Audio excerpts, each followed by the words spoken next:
I used to do intelligent design, but I think it's easier for people to read. The harder one is the start of life and the start of cosmology. And if they cannot start on their own, that begs the question, there has to be a mind to start it. So that's the more defensive approach, and it's harder to do rather than using the evidence of fine-tuning and so on. But they both work together. I just chose to do the harder one so that I can give people a chance to, because of the class is not allowing enough to do everything. We'll do today the logic, which is Christianity man-made. I gave it in another week of defense for UCL8 called Why Christianity Compared to Other Religions, which brings me to the next part of the class. Is there an initiator? I don't care what's his name. I don't care about Jesus Christ. I don't care, it's just, can science give a valid cause for the beginning of life or not? And if not, there has to be an initiator.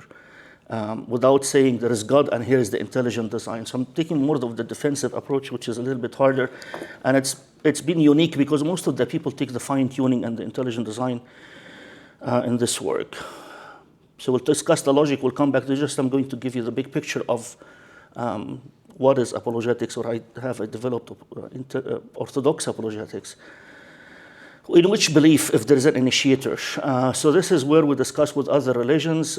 The one I do in the class is Mormonism, because it's very American religion for certain reasons of the faith and how it started. So if we conclude it's the Christian God, this is just a tool, because you can compare with Islam, and then ask the students to take class projects. Some people take Jehovah's Witness or Islam or other movements. And so far I call this a movement. This Christianity is a movement. It's not a faith, so that I can avoid terms that the class would hear as like I'm giving a sermon. So that's the difference in academia. You don't give a sermon, you give an argument, and which is what we'll do today. And I want you to attack this argument or give me where there could be holes in it, and I will learn from you a lot. If it is Christianity, which Christianity? Protestantism or the Christianity that has the Eucharist? And that became my main interest since 2014 till today, how to show from the Bible that the Eucharist cannot be a symbol. It has to be the real Christ. Now we're into Christianity, so I do it as something called problem-solution approach, which is the creation, the no problem, and the fall, the problem, and the solution is to solve the problem. And that, again, is very logical, and it helps very, very much to understand Christianity logically, and now we can use the Bible. So if it is the apostolic faith, this is what we always are active in, getting deeper in the faith. This is what the church does day in and day out. So the first 3 levels is what leads us to level 4, and this systematic approach to take somebody from atheism all the way to the communion. So in level 4, it depends on what the class aptitude is. We either do Chalcedon or do the epistles of very early father like St. Ignatius and teach them how to get things out of the epistles that prove what we do today. I have more pleasure than maybe the students themselves, but thank God it's got very favorable results. So the logical approach is 3 parts. I'll do the first one only. This is a 3-hour lecture. The first one may take an hour. There's going to be part of 2. 3 we will not discuss, but I just want to let you know that there's 11 movements that were appearing with Christianity in the apostolic time that you might not know about at all. And they all died on their own. On their own means the Christians of the early century, it's not like the Crusades, they had a fight. No, the fight was with words. This is wrong, this is right, and this is what we believe in. And they died on their own by the 3rd century. Everything died by itself. And this is where you'll find the Gospel of Judas, the Gospel of Peter. All of these names come out from these other beliefs that appeared, and we get into detail why they come up with these Gospels, how to give it validity, in fact. They had to borrow from Christianity to make the books sellable and people read them. So it supports more Christianity. But we'll not have time to get into this. If it's a bit ambiguous, I apologize. We'll focus mainly on what I call Christianity killers. So the argument, I'm going to give you an argument that Christianity should have died, 100%. And we'll do this argument together. Give me a scenario that it could have succeeded in the environment that I'm going to describe to you now. So if we stack the odds, let's get into it rather than do it verbally. So Christianity killers is our talk today, and I will give a case to show that Christianity must have died, and I want you to give me a scenario that it would have succeeded against all of these odds. It'll get clearer soon. Christianity, I'll call it a movement. We shall logically estimate the success or failure of the movement called Christianity in the presence of certain odds, making it very unlikely for it to start. This discussion will not use the Bible or any other Christian sources. It is purely logical and uses non-Christian sources. I can use non-Christian sources because it doesn't validate the Bible. Actually, I will use sources that will attack Christianity. That will make it more plausible to use them. Very few, because the historical account, I have tons of sources, even Jewish sources, that can support that Christianity existed. We will not start with the premise of the resurrection. This is usually the books that you will have is defense of the resurrection. The word resurrection is in the Bible. I can't use it if I'm purely mathematical and I want to give an argument. How can I start with a term that's in the Bible? I have to start with an argument without using the resurrection. And that's what makes it interesting. We shall stick to logic only and not to the Bible. Also, I will ignore all the prophecies, like there is so much work of thousands of years before to point to events in the Bible. I'll ignore all of this. Like I'll make my case so hard that it's just pure logic to give you a case. I'm not proving. I'm giving you an argument. I'm giving you probability. And you decide whether it adds up, or we can discuss later whether there is some holes in my argument. And I would love to hear these holes. I'm here for that. So this is what we call nuts and bolts of an argument. There is no background, and there is no Bible, and there is no resurrection. We're just going to judge an events of what we see them. Okay. If you hate this slide, forgive me for it. The probability of an event is between 1 and 0. 0 means that the probability of it happening is can't happen, will not happen, and 1 means it for sure will happen. That's just a small term. We're not going to use these values just to give you a concept. This, what actually used so much in statistics, so much in AI, so much in analytics, it's called the probability of an event happening provided another event happen. Communication theory. This actually invented by a priest called Reverend Bayes, and it's called Bayes' theory for conditional probability. Conditional probability means what is the probability an event will happen provided another one happened. And I'll use it qualitatively. I will not put numbers, just for us to think that we're studying the probability of Christianity success in the presence of 7 odds. Probability of Christianity success in the presence of 7 odds. That's just terms, so if you don't understand this, it's just because I'm writing this for other stuff. There is part, I just put it here to, because it's come from a document I'm writing. We shall qualitatively demonstrate the likelihood, this is a probabilistic term, means the probability of the success or failure, because probability of success is 1 minus the probability of failure, or probability of failure is 1 minus the probability of success. So that these are terms.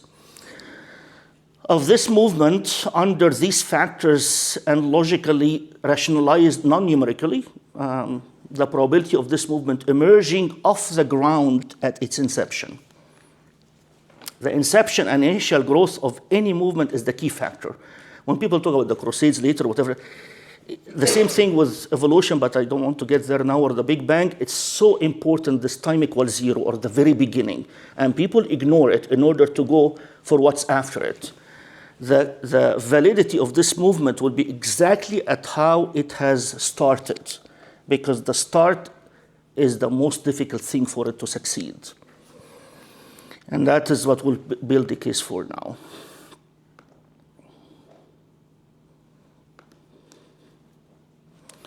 Probability of success of Christianity is in the presence of challenges or odds against that success as a Bayesian probability. Bayesian probability is named after Reverend Thomas Bayes, where he calculated the probability of an event provided that another event has happened.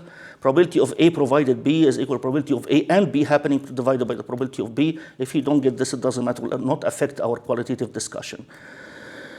So the symbolism of this is probability of success of a movement vertical / odd sub I, so odd number 1. So I'm going to build the case probability of failure or success provided odd this exists. Again, this is not math.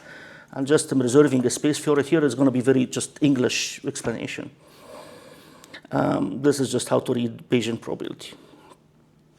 Causal diagrams, these are so important in the work of really not data analytics, but the true AI that makes decisions. My work in the 90s was actually robotics, building machines that move, whether indoor or hands or arms or vision systems. There's a huge work on the machine making a decision that's called intelligent systems, and then a machine remembering the decision. That's now the decision. That's actually building AI in the 90s. So had the pleasure of actually being in the thick of it, developing the field. So Bayesian probability relates very much on if I have sensors from the vision, sensors from the audio, a user sets certain command, and the robot is in this condition, what is the next step that should be the best for the machine to act intelligently? And if it can remember it for the next decision, this is really where the building of there's no YouTube, there's no code to download, everything is from scratch. So I was very, very lucky to, by the grace of God, to be there at that time. So if a drug affects life expectancy, just to give you some terms, other factors may affect, so this arrow means drug affects life expectancy. Somebody taking drug and see how long he will live. The drug may affect the life expectancy with a certain probability, but there's other factors. It could be the diet the person is taking, the demographic of the person, whether he's from Middle East or from here, the age of the person. So this is called, if a drug affects life expectancy, are there any other factors affecting it? So I'm going to use the same term. If a certain odd affects Christianity, are there going to be other effects on it that feed into that odd? It's used in so many fields. We call these terms or diagrams causal diagrams. The diagram depicts the different odds that would be the cause for the effect. The effect is the failure of Christianity. And we see what feeds into its failure. So I'm going to build a very strong case that Christianity must fail. And then we'll talk together how did it succeed, and that's where the logic is. So let's build the probability of failure of Christianity using these odds. So the first odd sub 1, the story of Christianity, that arrow is exactly the Bayesian arrow, or the cause and effect. So the cause is the story of Christianity. Always the effect, Christianity dying, or this movement. Let's call it a movement. What is the story of this movement? What does Christianity say? Christianity, from what you see, there is someone crucified on a cross. Logically, historically, this is written in history. There are so many non-Christian sources. And the 4 of them are in the Revelation. They just mix things together. Non-Christian sources that show that there is someone called Christ crucified. Tacitus in Rome, Jews, Lucianus, whom I'm going to discuss today, as we'll prove some point with him. So this man on the cross died. Some group called him God. And they claimed, they alleged he resurrected. They are the ones who saw him, nobody else. So they said he resurrected. And then if you tell them, show me this person who resurrected, their answer will be, sorry, he ascended. You can't see him. If I hear this from somebody, I'll leave right away. I can never follow him. Are you getting the idea? Christianity itself is self-destructive. Its story is self-destructive. That's the biggest odd against it. I have another 6. So the biggest odd is the story. The story is first of all, he's a slave. He's crucified. He died. None of his followers, I'm going to get this into another odd, we'll leave it. And then some people claim he's God. And then if you tell them, can you please show him to me? This would be so simple. Just show him to me. No, you just missed him. قعد معانا 40 days. If you were with us, believe me, you would have seen him. Okay, sayonara, bye-bye. So the first odd against the movement is the movement story itself. Are you guys following what case I'm building? Okay. Odd number 2, the way of spreading the message. There is no evidence whatsoever in the history of the people who attack Christianity that the follower used force. They call them deceived, but they're not deceiving. So Islam later on used force. All of the religions of the United States, they appeared in a time where it's such pleasurable to start a religion. There is freedom of religion. You can record any articles of corporation and start whatever. There's freedom of religion. That is not there. So the way of spreading this religion was just talking. There is no wars. There is no bribery. There is no method of compulsion. And in fact, this is how they are shooting themselves in the foot. If you don't believe in their superstition, you cannot join them. If you don't believe in the superstition of this man on the cross resurrected, you can't join. You cannot just take whatever, we'll just accept everybody. It's a condition to join this group by speech only, that you are believing in the superstition that the one of the cross has rose from the dead. So the method of spreading will not help much for the growth.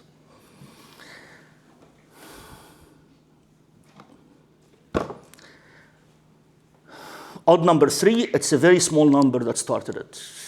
This is where I'll use just reference of one of their books called Acts. They name it this way for some reason. It started with 120 people. That's the beginning of it, just 120. I'm going to list all the odds for the big picture, and then we'll get into each one in detail. And please interrupt me. Odd number 4, fierce opposition. I'm going to describe this in detail when we get who's opposing this small group. That's very important because they don't have a chance of success. Odd number 5, all Christian leaders of this movement were executed, were killed. They didn't survive for long. Probably by the year 60, all of the foundation, except St. John, already were beheaded. Wherever they went, they were executed. So the leaders are killed. That makes it very hard for it to be sustainable, especially because these are all acting all the time. This is not one after the other. This is in parallel because all of the things are acting at the very beginning since Christ resurrected, or as they claim resurrected.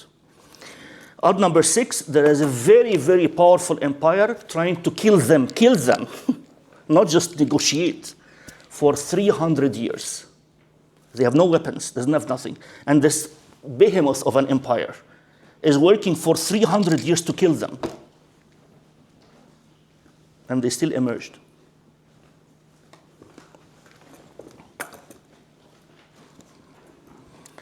Odd number 7, I added this very recently.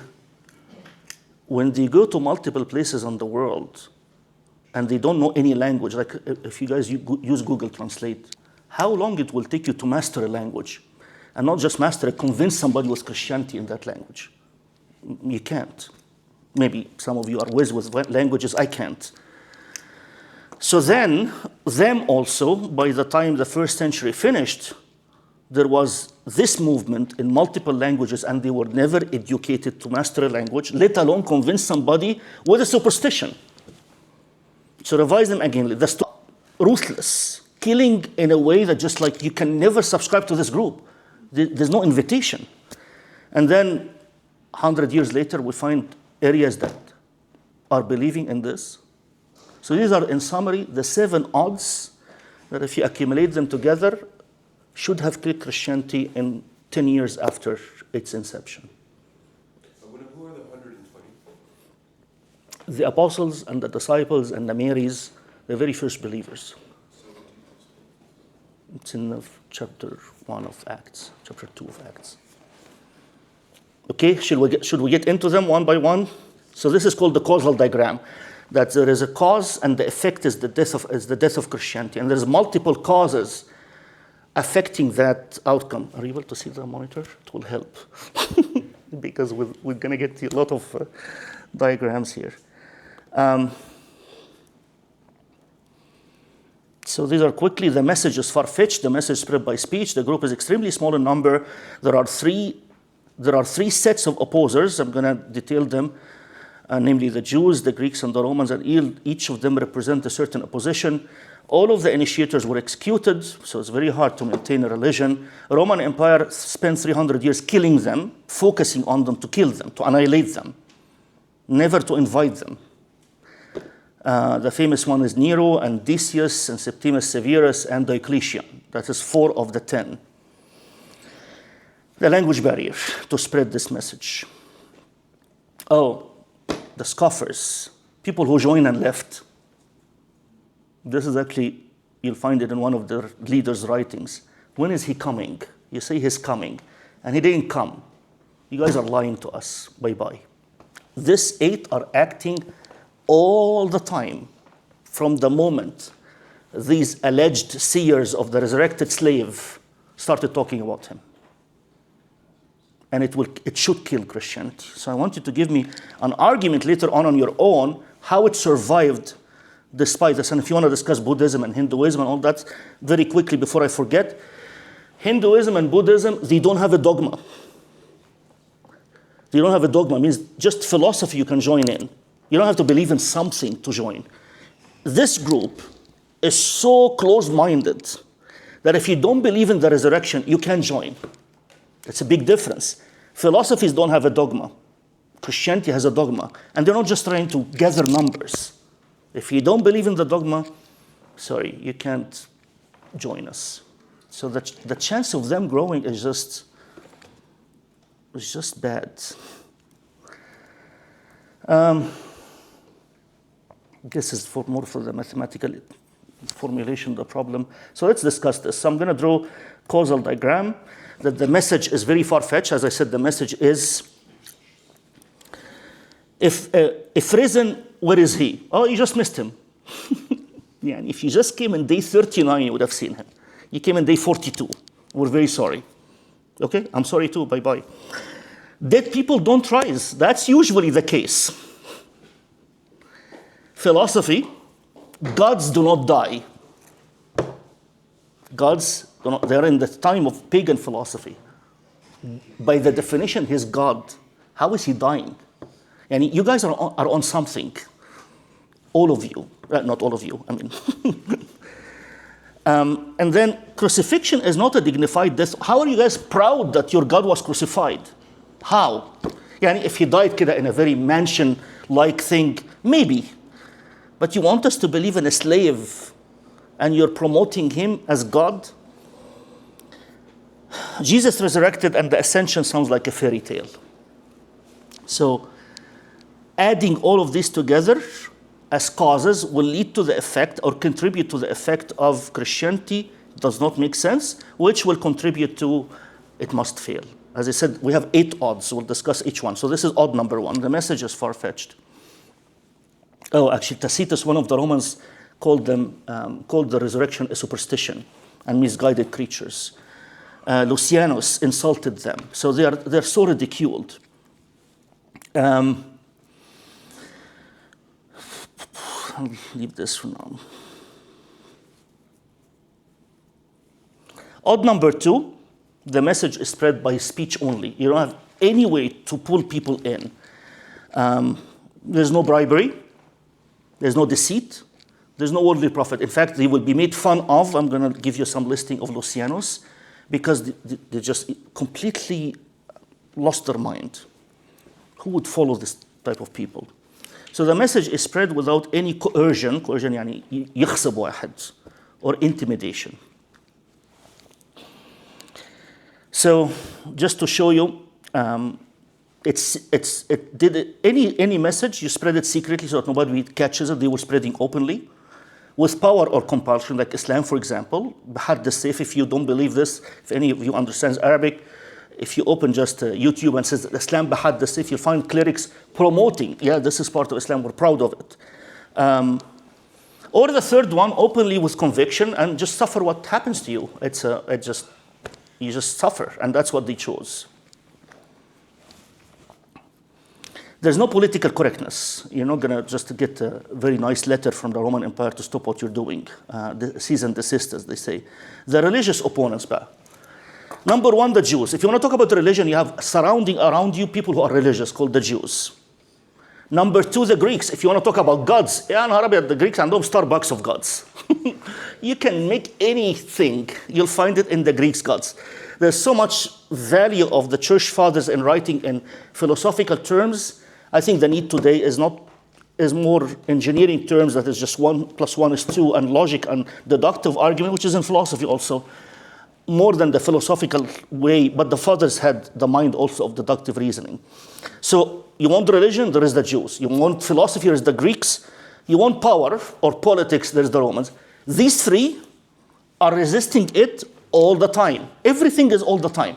The 8 odds are all the time. I just want you to imagine, to appreciate when we say, for example, the apostles fasting. This is not just there's too many fasting. This is the people we're talking about, that because of whom we are here today. These are the odds they lived through. The punishment is either severe torture, so that the people can have a spectacle or a display and nobody even think to join them, imprisonment, or death. You cannot sue somebody. This is what would happen here in the States of Mormonism, Jehovah's Witness, Seventh-day Adventists, Scientology. All of these movements were here in the US. They didn't start anywhere else. And there are reasons behind them.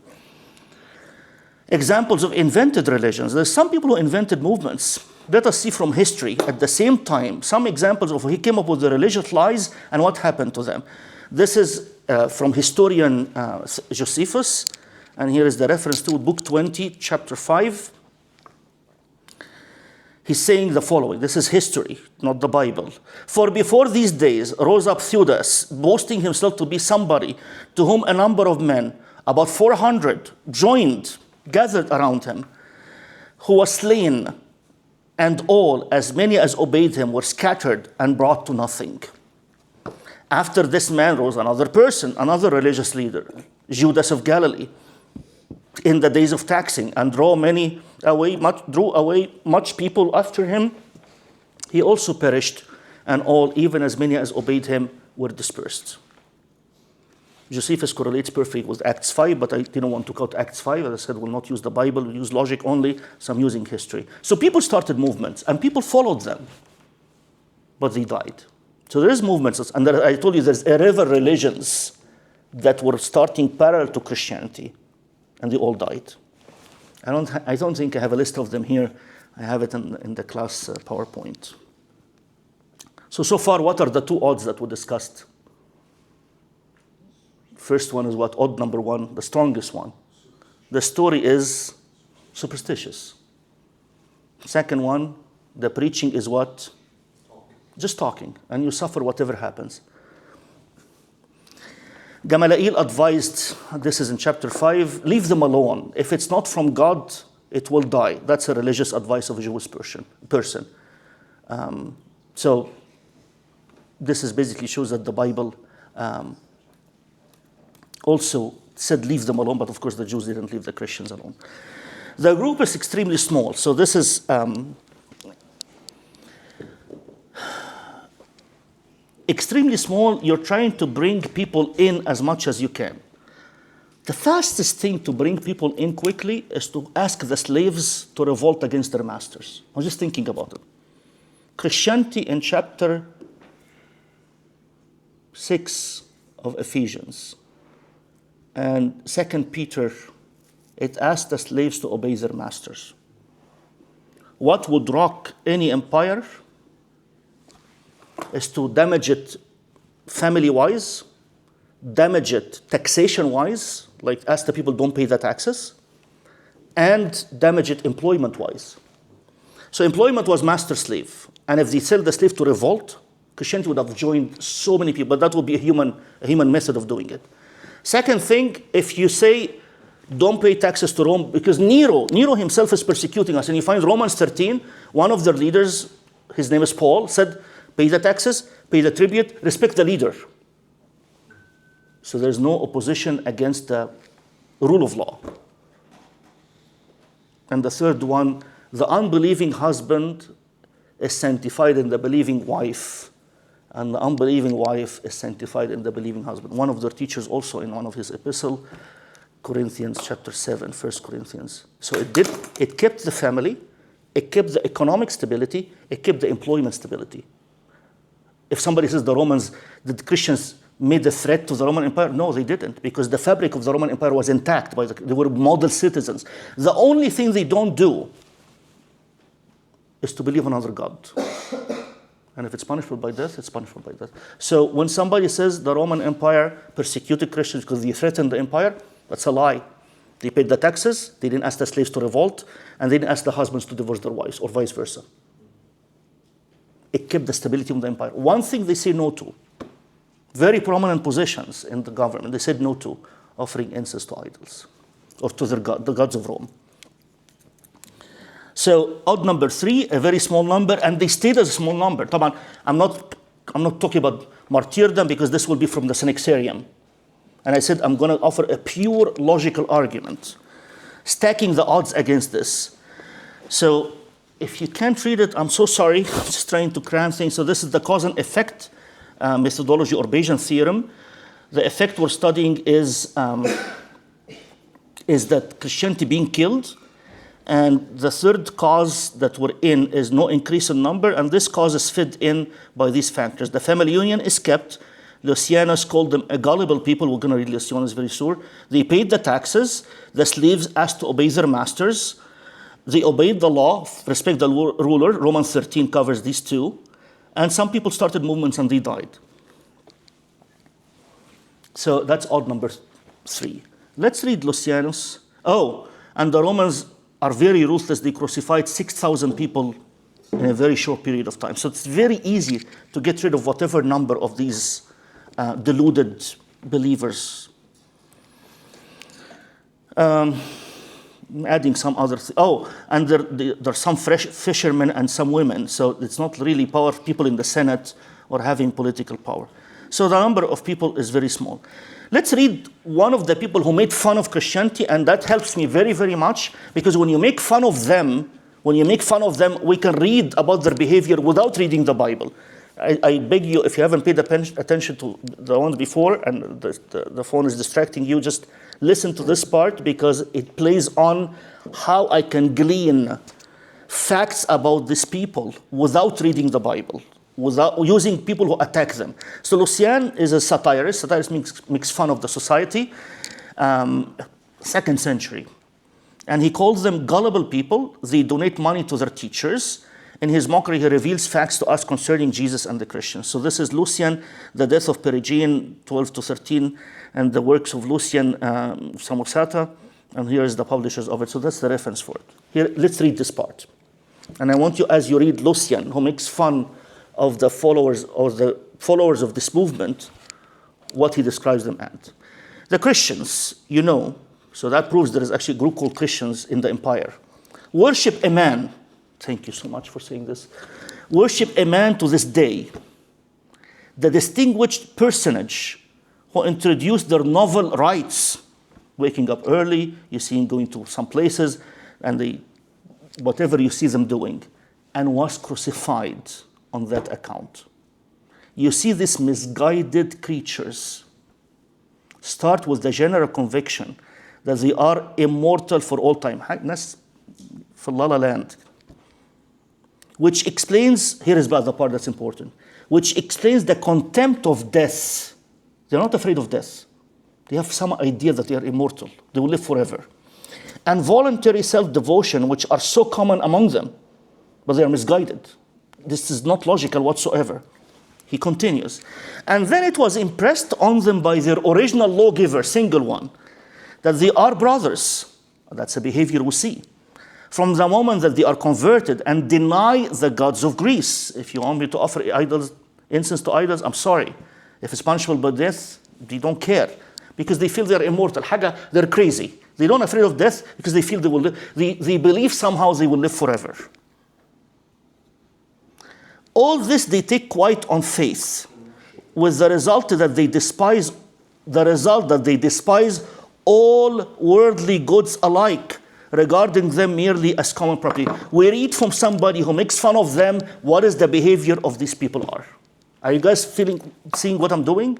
I'm not reading the Bible to see what the Christians are doing. I'm reading the text of somebody making fun of them and calling them misguided. There's so many writings. Also said that they worship the crucified sage. Exactly, the crucified sage. And there's another writing of Lucianus, and I put it here for the sake of space and time.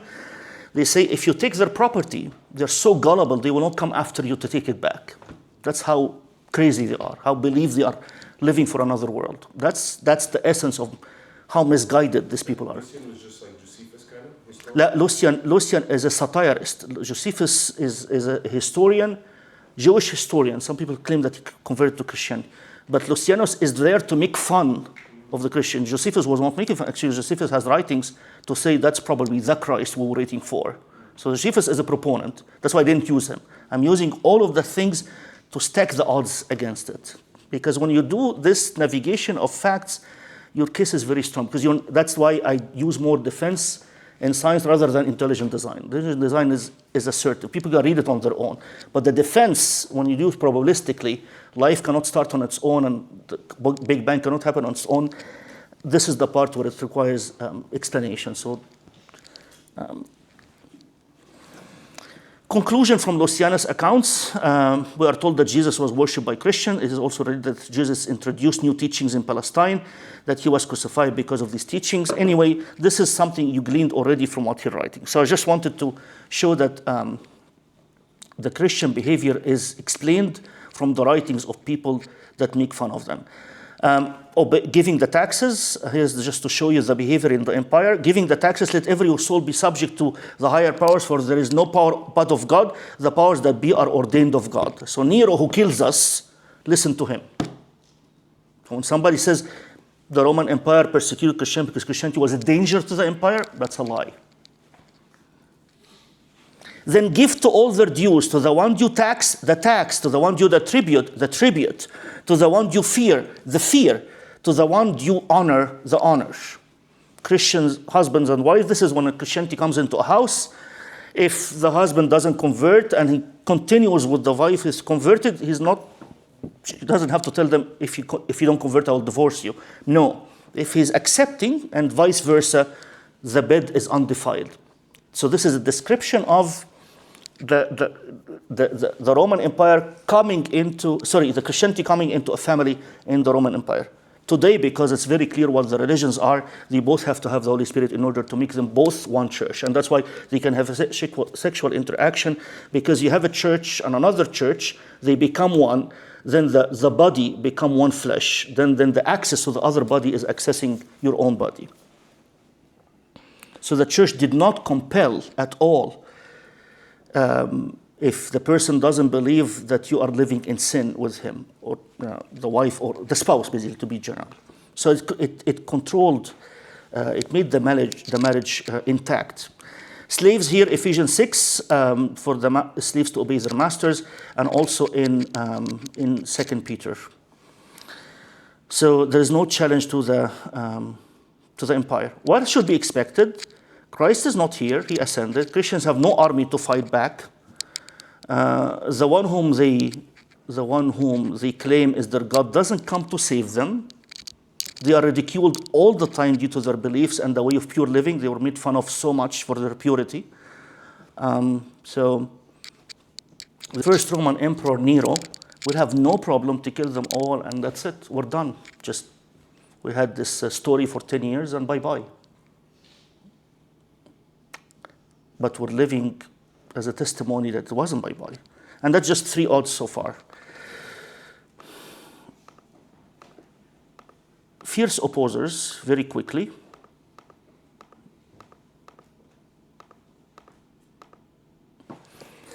What are the fierce opposers? The Jews, they have the law and faith in God. They have history. They have to protect the land and the temple. The Greeks, they have philosophy. The Romans' opposition, there is letters going that the Christianity is making a financial risk to them because the temples are closing and churches are emerging. So we have to kill them quickly. There is letters that we have documents of it that show that one of the reasons to kill Christianity was financial. But Christians were not after money. It's just people believe they erect churches and the temples. This happened with St. Paul actually in Acts. That the temples were not able to sell their emblems of these little gods that you take home with you, and it's because of this like new sect that's just crazy. Financially, religiously, power-wise, politically, and the Greeks with their gods, and the Jews with their, okay, when I talk about God, we have a God. This guy is an imposter. That's why we crucified him. Don't bring his blood on us. That's so amazing. That's just contradictory. So this is number 4, the fierce opposers. 5 and 6, all of the initiators were executed, and the Roman Empire killed the Christians over the span of 300 years. So that's, again, a contribution to the death of it. Very quickly, who are the Roman leaders? 10 of them: Nero, Domitian, Trajan, Marcus Aurelius, Septimus Severus, Decius, very fierce, very fierce. Lots of events happened. And people actually, we read of the Synaxarium or the martyrs, but some people actually denied the faith. Valerian, Maximinus, the Thracian, Aurelian, this is the famous one, Diocletian, and Galerius. So we are here living this comfortable life because these people, men and women and children, survived 300 years of persecution, like taking babies and slamming them on the floor, cutting them in front of their mothers. Why are the watchers? I'm not going to say, we're not going to take Synaxarium events. The question that anybody needs to answer here, how is their number increasing and not decreasing? ازاي عدد المسيحيين بيزيد مش بيقل with all of this? Now, the only thing that we're today are Christian is that, or then, let's say not today, when Constantine reigned, there is Christians that even he made Christianity not a crime in the empire. He didn't make it the empire Christian. The Christianity is not a crime. Was there any Christian left? Yes, a lot. How? Give me a logic to attack my argument. I haven't talked about how, because there is one thing only that would make this successful. St. Ignatius, an amazing old man that he was taken from his throne as a bishop, St. Ignatius. That's why any patriarch of Antioch will say, Mary Ignatius for so and so. This is the first patriarch of Antioch. He was thrown to the lions, and on his way to the lions, the Christians of Rome were trying to write letters to the emperor to save him. He's such an honorable man, like 100 years old probably. And he wrote to them a letter, said, I am afraid your love for me will hurt me. Please don't spare me. The teeth of the lion that will crush me and make me like the bread of Christ that we have on the altar. And he was thrown to the lions. That's an example of a deluded person who believes in the superstition that even when his life was going to be spared, he begged for it not to be spared. I will not read it just for the sake of time. The language barrier. How are the Armenian languages by the end of the 1st century? They reach India. They reach Ethiopia. I don't know how far north they reach, but St. Paul is saying, when I go to Spain, I'm going to pass by you, in the letter to the Romans, bless you. Spain, that's in year 60. St. Paul was martyred in probably year 65, 64, 69, sorry. St. Mark was probably 65, 64 in Egypt. By then, he's going to go to Spain because there are some believers in Spain. How did he speak Spanish, French, Gaul? They're called Gaul or Lyon. How did he speak this?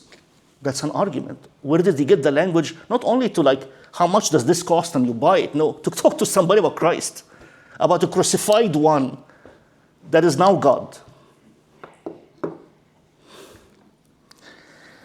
So this is, again, Christianity, the new movement fails. What would make it fail? Preaching in foreign languages, foreign land. You need mastery in the language plus fluency in the philosophical arguments to convince people with their complete different background with this fairy tale. So, oh man. The last odd, I will get it from, did something happen?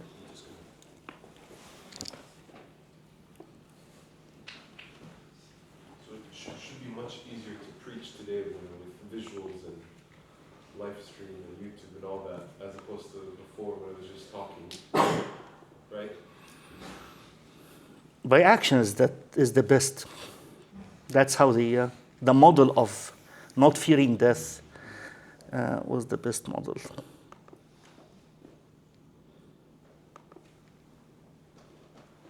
I'm almost done. I'm going just to get to, thank you so much. The scoffers are the ones who, again, all of this work is just personal thinking. So as I was reading, this is biblical, 2 Peter, I just said, people were saying, where is the promise of his coming? Ya Rabbi, did it stop again? Something happened. Yeah, it did stop again. So let me try again. Escape. And then here. And then screen mirroring. And then church.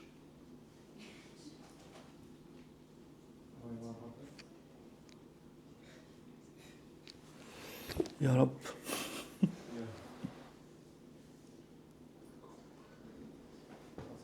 In any case, if it gives us hard time, I can summarize it verbally because we've seen the 7 odds. I think it will be nice to us. Thank you, God.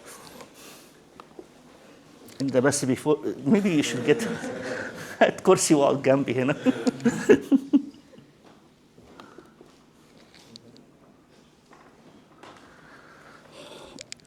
To scoff something like, it's like making fun of it, basically. So where is the promise of his coming? So St. Peter suffered this, is that some people are telling him, you said that he's coming soon. Actually, Maran Atha, I'm coming soon. Where is soon? So they started to relieve the faith. So again, in the Bayesian diagram, the effect is Christianity must fail. One of the things affects it is the scoffers. One of the things that will affect the scoffers, Jesus has not come again as his followers claim. He's coming quickly. He's not here. Another reason was financial, but this happened in Hebrews, because in Hebrews, the people who believe that St. Paul is writing to, and that's actually the reason he wrote Hebrews, is that because they believed in the backyard of the Pharisees, they confiscate all of their belongings.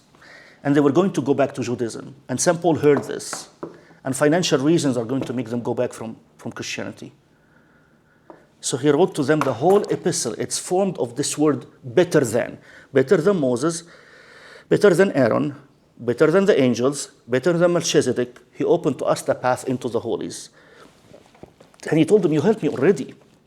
You are the ones who accepted the plundering of your goods joyfully. You're almost there. I know it's hard. Don't leave now. You've done it already. So the reason for this, and that's why St. Paul, when he said he will focus on Europe, St. Peter and the disciples told him, don't forget the account of the saints. Means we need donations here. People will leave the faith. So that's why he said, I need to go back in the epistles, in Romans, لازم أرجع أورشليم قبل ال50. I have to go back to Jerusalem before the Pentecost. I think the reason is financial. If he doesn't catch them with donations, the pressure is so high. Jews in Jerusalem, that's under the nose of the Pharisees. Sorry, Christians in Jerusalem, and these are converts from Judaism, so very persecuted. So if you read chapter 10 of Hebrews, you'll find that this is actually one of the very few epistles where the reason for writing it is in chapter 10. Actually, in Galatians, it's in the last chapter, which is 6. So sometimes the reason for writing the epistle is embedded in it, not at the very beginning. Okay, so summarizing the odds. Odd number one, the message of this movement is extremely far-fetched. We're preaching a fairy tale, hence the house there. The message is being spread only by the method of oral communication. There is no use of the government or use of any method of coercion, الإخصاب أو الغصب. Odd number three, bless you, the number of people that subscribe to it is extremely small. That supports odd one, that people do not give it any validity. Also that number can be easily contained, killed. It's very easy with the Roman Empire, and the movement get annihilated with no re-emergence again ever.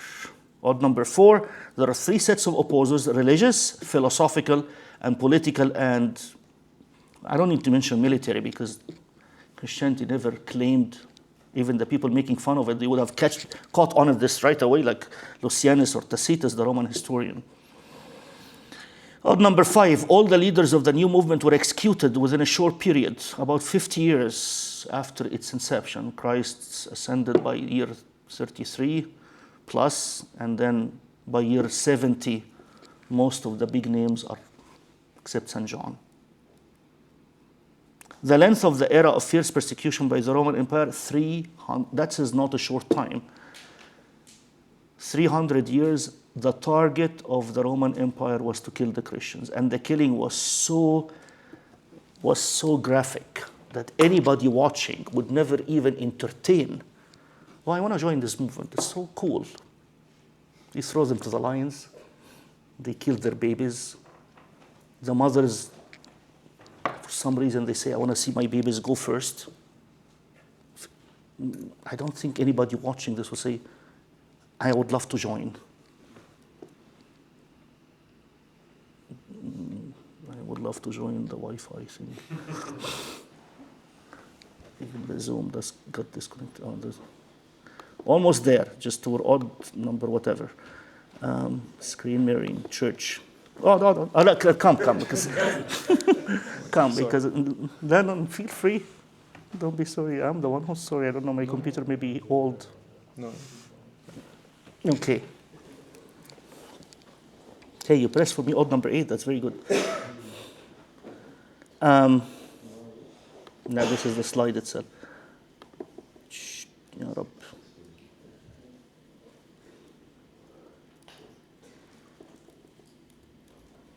Odd number 7, the languages. Odd number 8, the scoffers. Those who joined and said he's not coming again. That's another proof that he's not God.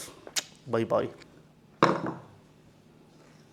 These are all acting simultaneously in this very few numbers, men and women. And so can anybody give me an argument? There is a way for it to succeed? Because I'm now willing for you to listen to give me, okay, Abouna, you didn't cover, maybe it succeeded this way. So I'm waiting for you, with these 8 odds, I can assure with a very high probability that this movement must die. Did I lose you, or are you following the logic of what I'm saying? I'm just saying, I gave you an argument, it must die. So you give me, and we are living that it succeeded. So I must have missed something that you say, this is actually, Abouna, what you missed, and that's why it succeeded. Because this is what I get into discussion so much. Oh, Christianity. Oh, I was actually giving a class in Chapman University. One of the teachers was Jewish, and he invited me to talk about tech and Christianity, and invited a Catholic person and a Jewish rabbi. And the class professor, very, very, very nice man. He's Jewish, amazing. And he said Christianity succeeded because the Roman Empire was so civilized, and the roads were so well done, and the legal system is so amazing, and that's why St. Paul was able to spread Christianity quickly. Of course, I kept quiet. I mean, he's inviting me, and I respect the man so much. He's very, very well versed. Very, very decent. He's famous and publishing books. Great guy. But I'm listening to this, and that's not the case whatsoever. Okay, So this movement would succeed only against all of these odds if what? The grace of God. The grace of God is general statement. We need the more concrete. How are you, Marianne? What is more concrete? The message that was being spread was so strong and influential that, like, no matter how many, babies were killed in front of their mothers, people are still joining, which is still hard to believe, but that's one explanation that could be. I love the explanations, sure. So the question again, Christianity succeeded, it did succeed, against all of these odds if. Great argument.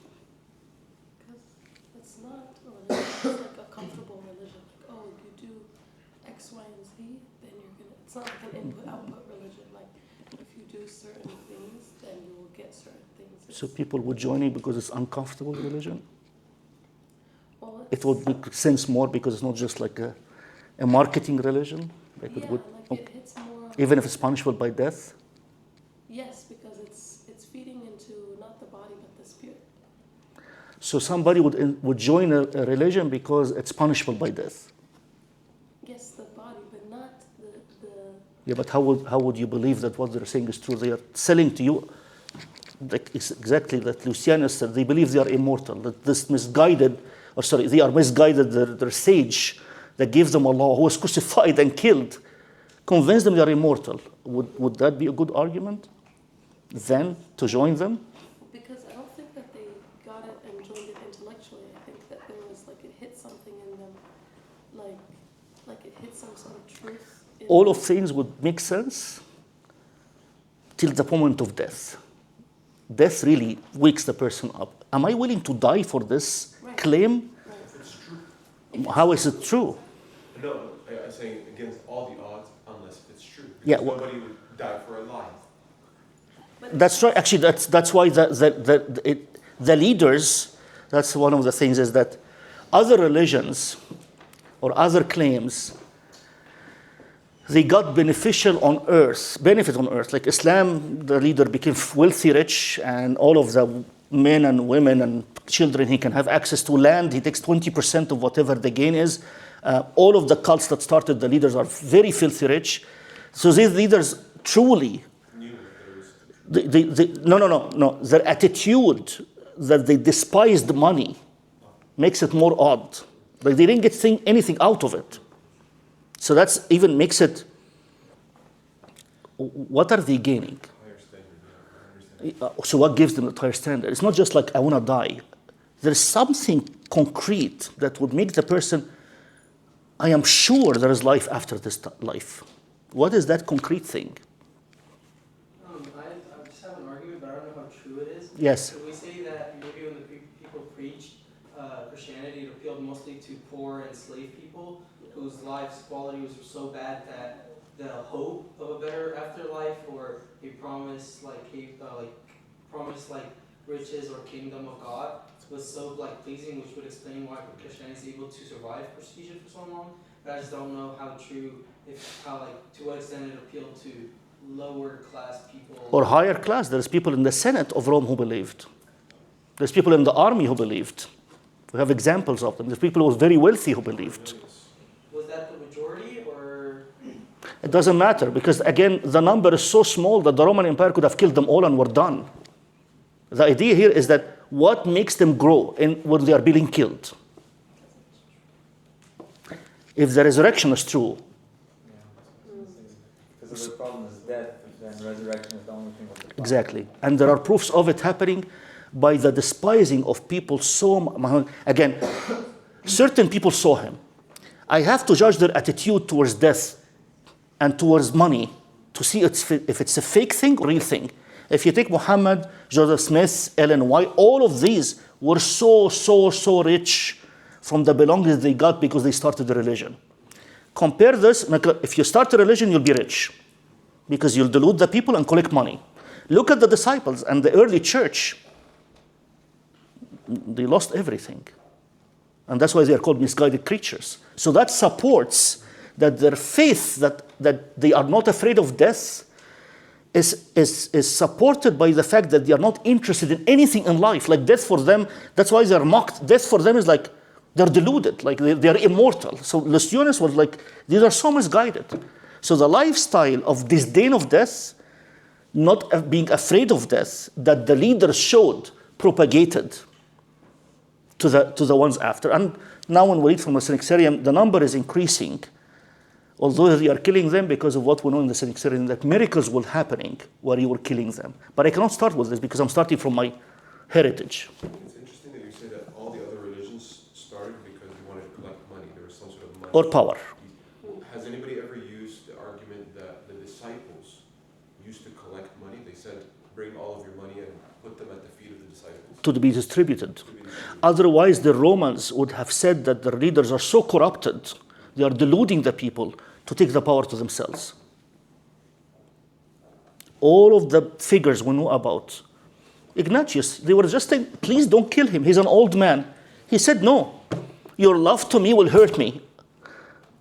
أخشى أن محبتكم تسبب لي ضررا. I'm afraid that your love to me will hurt me. Please, this misplaced love will hurt me. Let me be crushed by the teeth of the lions so I'll become flour of bread like my God is. And he refers to the communion. He wants to be like the Urban, crushed. That's somebody, where is he after money there? They just try to spare him. And are imagining this bishop, very elderly, honored bishop, is going to be very graphic. And they just want to spare him. And he said, he was so mad. He wrote the epistle to the Romans. These are epistles to, like, very few pages, very nice epistles. But this is the most famous one because of this attitude towards death. That doesn't come from, I'm guessing, about the resurrection. So that's what I didn't start with is the resurrection. What I didn't start with is the stories of the events. I don't like the word stories. The events of the Synaxarium, because these are our Christian books. Any other question? You said something that I didn't catch that was about St. Paul leaving for financial reasons. Can you elaborate more on that? Yes. So, I love this because it's in the logic of the Bible. So, when Christianity started, it grew into two groups. A group of Jerusalem and a group of Antioch. The group of Jerusalem are Jews' background.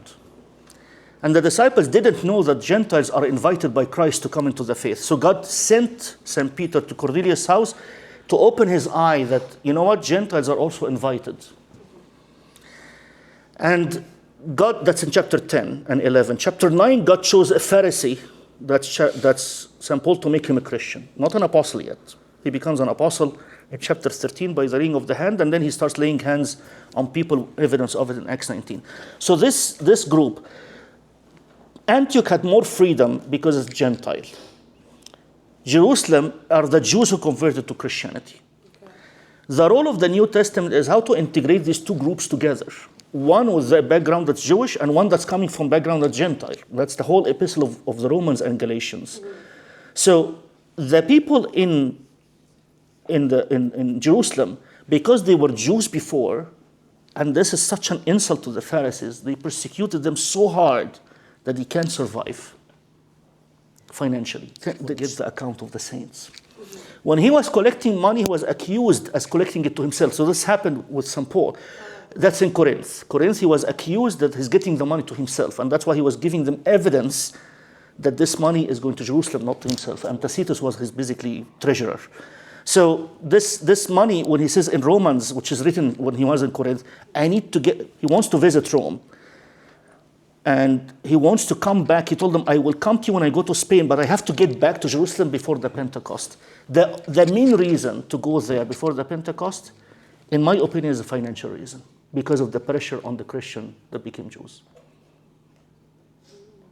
Like he's trying to prove to them that he's not waking. No, he's trying to support them financially, because donations are coming from the Gentile land, and he wants to get money to the Christians in Jerusalem, because they're so pressured.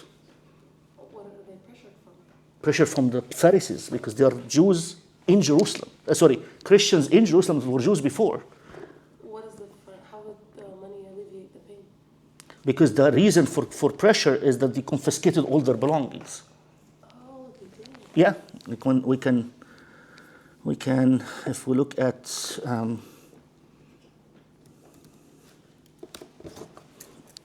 Hebrews 10. Oops. Sorry, Hebrews, very quickly, just to show this apostasy.